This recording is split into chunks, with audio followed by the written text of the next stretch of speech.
নমস্কাৰ জেআৰজি ব্লগলৈ সকলোকে স্বাগতম জনাইছো। আজি আমি আলোচনা কৰিবলৈ লৈছো পাঞ্জাব নেশ্যনেল বেংক অৰ্থাৎ PNB ৰিক্ৰুটমেণ্ট 2022 সম্পৰ্কে।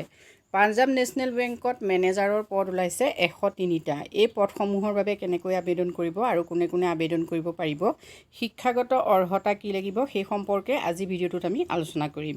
প্ৰথমতে পোষ্টসমূহ আপোনালোকে চাই লওক। Organisation name Punjab national bank, job type PNB recruitment, Post name Officer Manager, total post 103, job category Center Gov Job, publishing starting date 5 August অৰ্থাৎ আগষ্টৰ পৰা এপ্লিকেশ্যন লৈ আছে। লাষ্ট ডেট হ'ল 30 আগষ্ট 2022, 30 আগষ্টত লাষ্ট ডেট। এপ্লিকেশ্যন মোড মন কৰিব offline submission. Pay salary ₹36,000 to 63,840, job location across India. Official সাইটটো চাই লওক https://www.pnbindia.in। Post of qualification post name হ'ল officer manager.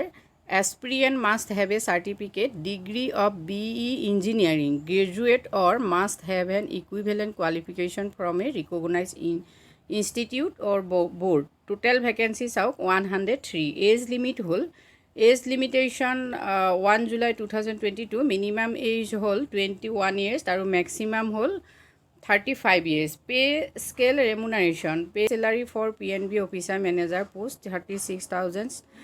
63,840 from application fees 1003 টকা হ'ব এপ্লিকেশ্যন ছাবমিশ্যন ফিজ, আৰু submission fees for candidate SC ST PWBD বাবে হ'ব 59 rupees। Important ডেটকেইটা চাই লওক। Publishing starting date for PNB application submission 5 August 2022 আৰু লাষ্ট ডেট হ'ল 30 আগষ্ট 2022। এতিয়া Punjab national bank has officially release an advertisement for recruitment of the post of officers. অফিচাৰবিলাক হ'ল fire safety officer, manager security. Candidates who are looking for PNB vacancy 2022 can use this opportunity and get a job if they fulfill all the criteria and qualification for PNB jobs 2022। ইতিমধ্যে কোৱা হৈছে যে application আপোনালোকে অফলাইনত পঠাব লাগিব। গতিকে অফলাইনত যেতিয়া এপ্লিকেশ্যন পঠাব লাগিব সম্পূৰ্ণ এড্ৰেছ এপ্লিকেশ্যন যিহেতু অফলাইনত পঠিয়াব লাগিব, গতিকে এড্ৰেছটো চাই লওক। Chief manager recruitment section HRD division Punjab national bank corporate office, plot নং 4 ছেকশ্যন 10,